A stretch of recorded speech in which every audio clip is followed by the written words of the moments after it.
Hello guys, I'd like to present my powerlifting program that I'm currently running.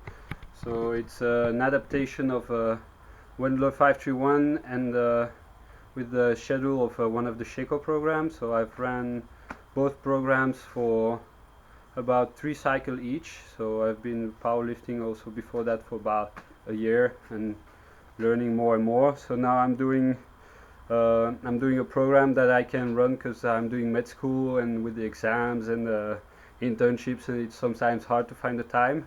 So now what I found that works best for me is I use the schedule of one of the 531 programs you can find on the app.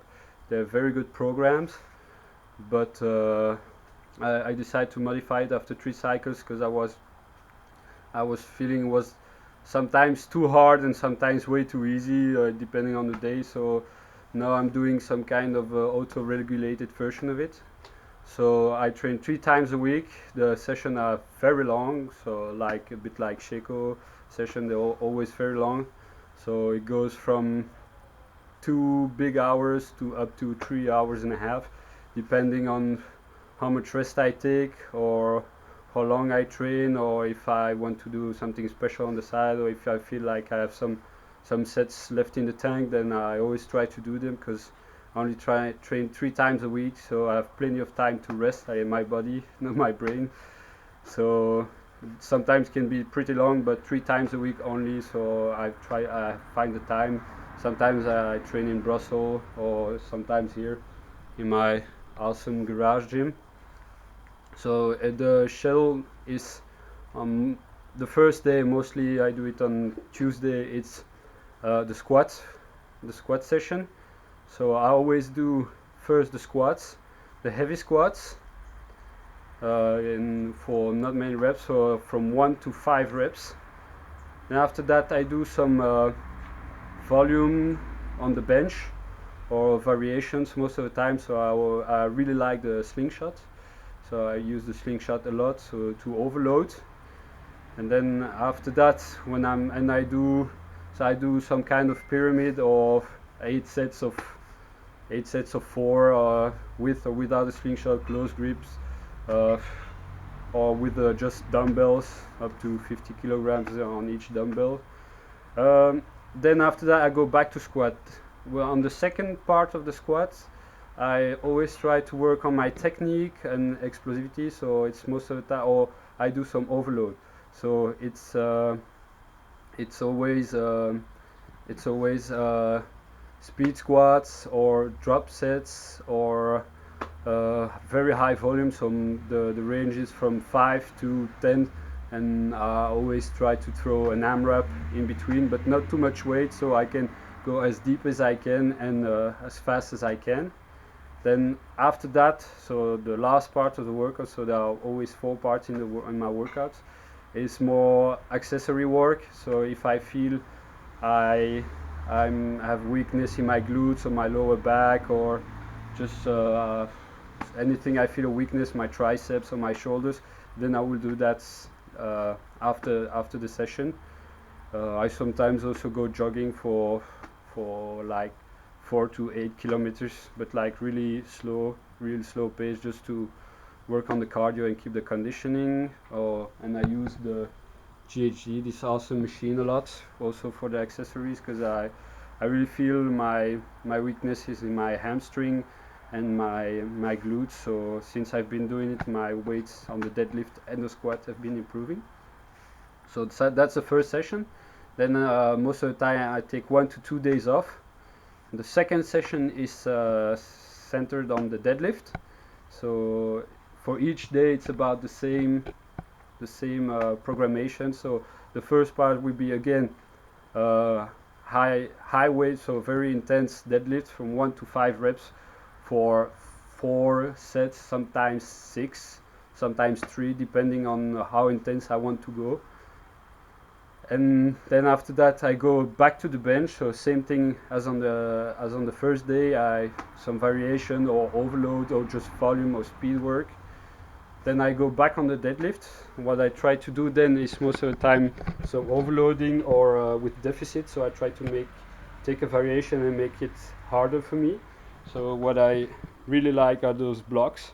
So when I put the bar on them on the blocks, the weight comes right beneath my knees, and then I can like overload a lot, like put 10-20% more than what I can do, because I train the legs a lot. I do a lot of volume on the legs, but my upper back sometimes is my weakness. So I try to do block pulls a lot or with bands, when depending on what gym I go and where I can, if I can put some bands on the bar. Or what I try to do, I always pull sumo, but I do deficits also a lot.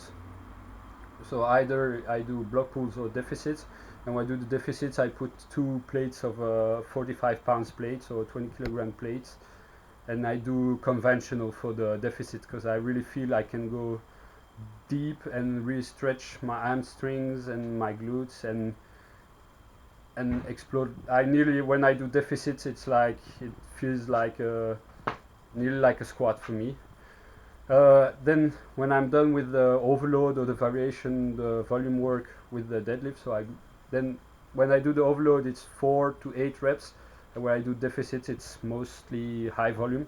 Then after, when I'm done with the deadlift, I do accessories. So most of the time will be again GHDs, back extensions, pull-ups, Dimmel deadlift, so rowing, some kind of rowing movement, and dips. I really like dips with extra weight, so with a weight belt sometimes.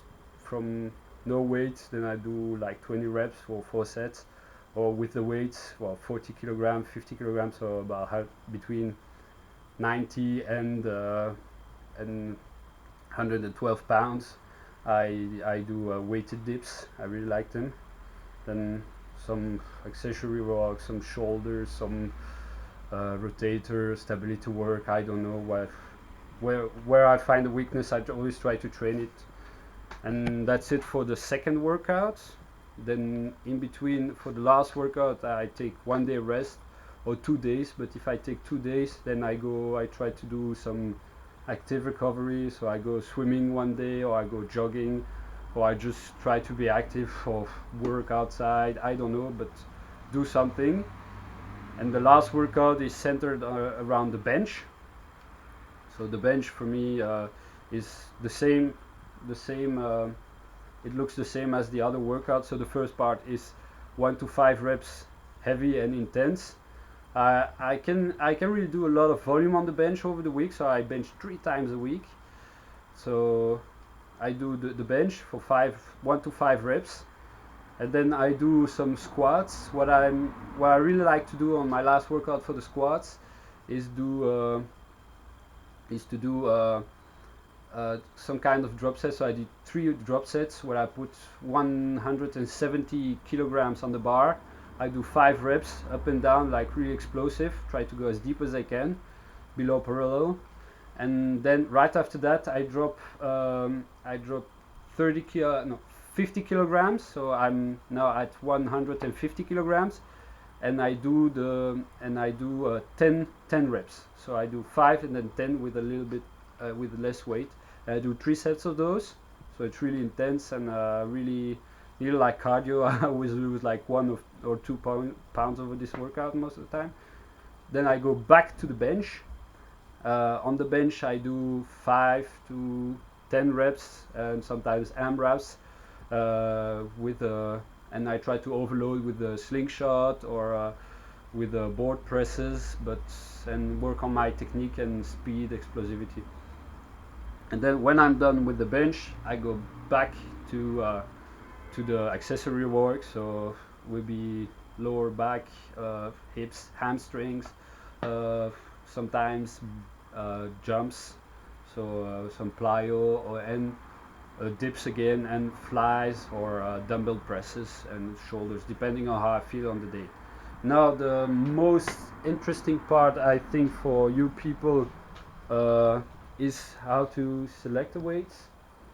So when I select the weights, the way I select the weights is pretty simple, but I think it's very clever because it allows me to do nearly 1 PR every workout. So I felt that some of the more advanced programs are not ideal when you're not advanced enough, because you can still use this linear progression that most people always try to jump on more advanced program because they think they're advanced, and then they're really missing out on their on their linear progression phase in the beginning. So if you haven't been training for more than a year, if you haven't been training for more than it was my girlfriend. If you haven't been training for more than a year, I suggest you do some kind of linear work before, build some muscle, build up your technique, do a lot of volume. So now on selecting the weights during my workouts, mainly on the first part of each workout and the second also, I use this table. So I don't know if you can see it well. So this table is a table where I put, so over here it's deadlift, here's the squat. So I have the squats with just sleeves and belt, and then I have the squats with the wraps. I don't do a lot of wraps. I try to train raw as much as I can. So the wraps I use them to overload most of the time. And then the bench press, I don't know if you can see it too well. So that's just raw with just a belt and wraps around my wrist. And this is with the slingshot. So the slingshot that I use to overload and to protect, and the slingshot just allows me to do a lot of extra volume. So, and then I have 10, 9, up to 1 rep. So, and at on each reps amount of rep, I always put in my my PRs. So for example, if I feel like on one day I have done like a lot of intense work and I don't feel much like doing one or singles or doubles or triples, I try to do like 5 reps, and then I look at those reps. Like one day I've done like deadlifts, and one day 3 days ago I did 240 kilograms, and then on the next workout I don't feel like doing 240 kilograms for 1 rep. Then I look at my program and I'll see where I feel like on the higher volume I feel like I'm not as advanced when I calculate the 1 rep max, when I derive it from those, and I feel it's lower than the 240. Then I try like to beat or to at least the same as what. So here it's 190. So on the next program, if I want to do 4 reps, I try to do 190 or more, and ideally I'll always do 2 kilograms, so about 4 or 5 pounds more each workout, and so I can really auto-regulate and see where I'm at.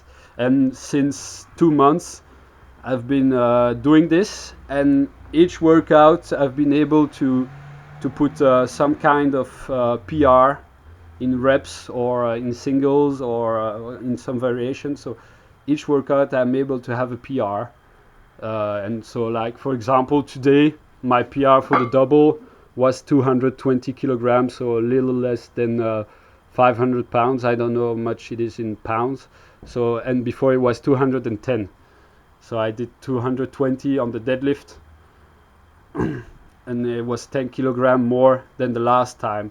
And so next time I want to do, I'm going to train deadlift, and I feel like on the 3 I'm only doing 200, but I've seen that today I've done 220 easily.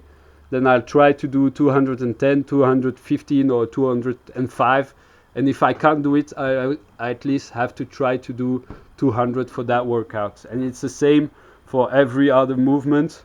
So on the bench press I did 140 for a double the last time, but maybe I'll try to do again 140 or 142, 141, or I'll just go for higher volume and do 130 instead of 126 on the next workout. So it's a really good thing to auto-regulate when you feel like you've been too intense the last workout. Yeah, check on where you are on your derived 1 rep max, to see if it checks out, if your volume work checks out with your 1 rep max. So that's one thing I've learned from also from super training Marbell.